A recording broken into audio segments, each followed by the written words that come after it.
है गाइस, इस वीडियो में यूपी ट्रिपल एससी लेखपाल का फॉर्म भरना है। सरकारी रिजल्ट पर जाएंगे और यहाँ पर देख सकते हैं यूपी ट्रिपल एससी लेखपाल की वैकेंसी आपके सामने दिख जाएगा। इस पर क्लिक करना होगा और स्क्रॉल करके नीचे जाएंगे। जैसे नीचे जाएंगे तो आपको यहाँ पर अप्लाई ऑनलाइन करने का यहाँ पर वेबसाइट दिखेगा, लिंक दिखेगा। देन आप चाहे तो यहाँ से इसका नोटिफिकेशन भी डाउनलोड कर सकते हैं और नोटिफिकेशन में क्या लिखा हुआ है पढ़ सकते हैं। जैसे मैं यहाँ पर देखा, जितने भी कैटेगरी है, जनरल है, ओबीसी, एसटी या एससी एसटी जो भी हैं, सबका 25 रुपये पेमेंट है। इसको स्क्रॉल करेंगे और नीचे जा करके अगर हम ये देखना चाहें कि कौन सा सब्जेक्ट से कितना मार्क्स आएगा, ये सब चीज़ यहाँ पर हमें देखने को मिल जाएगा। आप स्क्रॉल करके चाहें तो इसके बारे में अच्छे से पढ़ सकते हैं। फिर उसके बाद पढ़ने के बाद आप चाहें तो इसका ऑफिशियल वेबसाइट यहाँ पर दिया हुआ है, यहीं से क्लिक करके आप इसके ऑफिशियल पेज पर आ सकते हैं। या सरकारी रिजल्ट से यहाँ पर आएंगे, देन क्लिक हियर पर क्लिक करेंगे। क्लिक हेयर पर करने के बाद आपको यहाँ पर कुछ ऐसा इंटरफेस आएगा कि जो अप्लाई करने का डेट है ये 29 है और लास्ट अप्लाई का डेट 28 जनवरी है। आपको करना क्या कि यहाँ पर अप्लाई का ऑप्शन दिखेगा, इसी पर क्लिक करेंगे। देन कुछ ऐसा इंटरफेस खुलेगा। फिर आपको हल्का से स्क्रॉल करना है और स्क्रॉल करने के बाद यहाँ पर देख सकते हैं लेखपाल, ये लेखपाल का पद है और यहाँ पर मिनिमम 18 और अधिकतम 40 वर्ष है। यहाँ से टोटल नंबर वैकेंसी के बारे में देख सकते हैं कि टोटल वैकेंसी कितना है, 7,994 है। ठीक है, बैठ जाएंगे। फिर यहाँ से आप चाहें तो क्वालिफिकेशन चेक कर सकते हैं, क्वालिफिकेशन क्या मांगा गया है। तो यहाँ पर क्वालिफिकेशन में आप यहाँ पर पढ़ सकते हैं कि क्वालिफिकेशन में मांगा गया है कि इंटरमीडिएट हो या इंटरमीडिएट के समकक्ष कोई आपके पास डिग्री होनी चाहिए। तो इतना तो बात आप सभी लोग जान गए होंगे। फिर इसी पेज पर आएंगे और यहाँ पर जो फाइनल जो सबमिट एप्लीकेशन है, इसी पर क्लिक करेंगे। देन आपके सामने कुछ ऐसा इंटरफेस खुल करके चला आएगा। ठीक है जी, आप देखिए ऐसा आने के बाद आपको करना क्या है कि स्क्रॉल करेंगे। यहाँ पर ये जो टर्म्स एंड कंडीशन, यहाँ पर टर्म्स एंड कंडीशन फॉलो करेंगे। यहाँ पर देखिए पहले इसको क्या करेंगे कि ये जो चीज़ है इसके बारे में आप अच्छे से पढ़ लेंगे। ठीक है, मैं पढ़ता नहीं, आप पढ़ लीजिएगा। फिर टर्म्स एंड कंडीशन यहाँ पर फॉलो कीजिएगा। फिर आई एग्री पर क्लिक करना है। आई एग्री पर क्लिक करने के बाद हमारे सामने कुछ ऐसा इंटरफेस खुल करके आएगा। जो पीईटी का रजिस्ट्रेशन नंबर है उसको यहाँ पर डाला होगा। फिर उसके बाद गेट ओटीपी पर क्लिक करना होगा। तो चलिए मैं यहाँ पर अपना जो पीईटी का रजिस्ट्रेशन नंबर है उसको डालता हूँ और गेट ओटीपी पर क्लिक करता हूँ। जैसे ही गेट ओटीपी पर क्लिक करूंगा तो हमारे जीमेल आईडी और मोबाइल नंबर यहाँ पर देख सकते हैं, दिखा रहा है कि उस पर ओटीपी भेज दिया गया है। अब उस ओटीपी को यहाँ पर डालेंगे। देन यहाँ पर कैप्चा वेरिफिकेशन कोड डालेंगे। वेरिफिकेशन कोड डालने के बाद क्लिक हियर टू प्रोसीड पर क्लिक कर देंगे। देन ओके यहाँ पर करेंगे।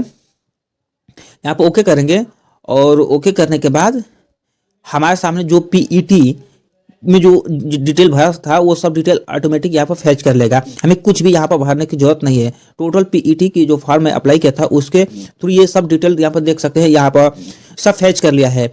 यहाँ पर देखें तो आप देखिए ये यहाँ पर आपको करना पड़ेगा कि क्या आप एज में रिलैक्स, माने आप एज में छूट लेना चाहते हैं। अगर चाहिए तो यस कर दीजिए, वरना नो पर कर दीजिए।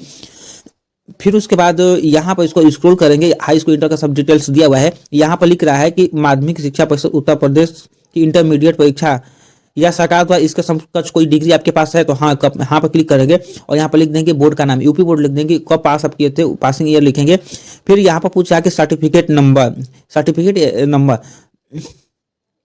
ठीक है, सॉरी रोल नंबर आपको डालना होगा। रोल नंबर डालने के बाद आपको करना क्या है कि रोल नंबर डालेंगे। फिर उसके बाद यहाँ पर कब पासिंग हुआ था, नहीं पासिंग डेट लिखेंगे। फिर उसके बाद यहाँ पर अपना डाल देंगे कौन सा, माने परसेंटेज क्या है। परसेंटेज है तो टोटल मार्क्स कितने का था, टोटल मार्क्स मान लीजिए 500 का था, उसमें आप कितने मार्क्स पाए थे वो यहाँ पर आप फिल कर देंगे।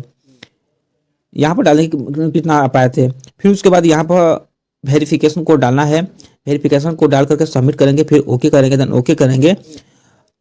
फिर उसके बाद हमारे सामने कुछ ऐसा इंटरफेस खुल करके चला आएगा। आप देख सकते हैं कि ये चीज़ जो है यहाँ तक हो गया। अब आपको स्क्रॉल करना है, स्क्रॉल करके नीचे जाना है और यहाँ पर दिखेगा click here to proceed for photo and signature. इस पर क्लिक करेंगे तो जो फोटो और सिग्नेचर आप पीईटी के फॉर्म में अप्लाई किए थे वही फोटो और सिग्नेचर इस फॉर्म में आ जाएगा। फिर यहाँ पर आप करेंगे कंटिन्यू। देखिए ये सिग्नेचर है और ये फोटो है, हमको अपलोड नहीं करना, वही ले लिया। यहाँ पर कंटिन्यू पर क्लिक करेंगे। कंटिन्यू पर क्लिक करने के बाद यहाँ पर इस फॉर्म में हमारा फोटो और सिग्नेचर भी अपलोड हो गया। हमें फिर स्क्रॉल करना है और यहाँ पर आपको एज प्रूफ में अपना बर्थ सर्टिफिकेट के बारे में डिटेल्स डाल सकते हैं, हाई स्कूल के डिटेल्स के बारे में डाल सकते हैं। जो भी हाई स्कूल मार्कशीट पर आपका नेम होता है या बोर्ड का नाम होता है उसको लिख देंगे। फिर उसके बाद आपका जो इशू हुआ है सर्टिफिकेट कौन सा डेट में, वो डेट को यहाँ पर आपको डालना होगा।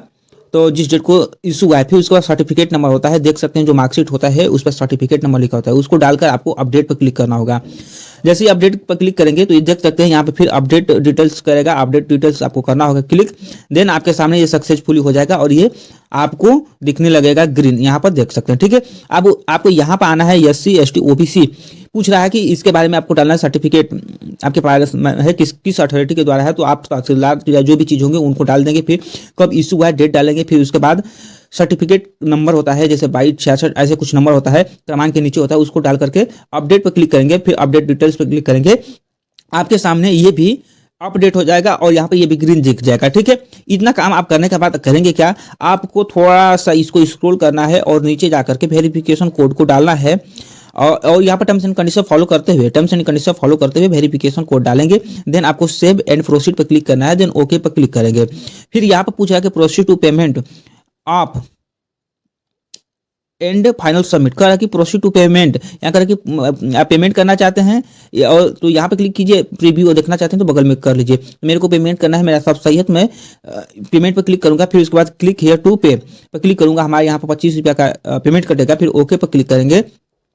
ओके पर क्लिक करने के बाद थोड़ा सा समय लेगा और कुछ ऐसा इंटरफेस खुल करके चला आएगा। यहाँ पे स्टेट बैंक ऑफ इंडिया इसको सिलेक्ट करना है, टर्म्स एंड कंडीशन को फॉलो करना है, प्रोसीड टू फी पर क्लिक करना है, देन कुछ ऐसा इंटरफेस आएगा, फिर प्रोसीड पर क्लिक करना होगा और प्रोसीड पर क्लिक करने के बाद देखिए यहाँ पर कुछ ऐसा इंटरफेस खुल करके चला आएगा। यहाँ पर फोन पे, गूगल पे या जिस भी चीज़ से आप पेमेंट करना चाहते हैं उसको सिलेक्ट करेंगे, देन यहाँ पर UPI से आप कर सकते हैं या QR स्कैनर से, तो मैं QR स्कैनर पर क्लिक करता हूँ, पे नाउ पर क्लिक करूंगा तो यहाँ पर हमारे सामने एक स्कैनर जनरेट होकर के आ जाएगा और टाइमिंग चलने लगेगा। तो हमें करना क्या है कि यहीं से हमें पेमेंट करना है, तो चलिए मैं यहाँ से अपना पेमेंट कटा लेता हूँ और कटाने के बाद कुछ ऐसा इंटरफेस ये बैक होकर के चला आएगा। अब आपको करना क्या है कि proceed to download and print the application form, जो एप्लीकेशन फॉर्म है उसका प्रिंट करना है, तो यहाँ पर क्लिक करेंगे, देन यहाँ पर सब चीज खुल करके चलाएगा, इसको खुल करके पढ़ भी सकते हैं और यहाँ से इसको प्रिंट भी कर सकते हैं। आई होप आप सभी लोग को वीडियो पसंद आया होगा। Thank you.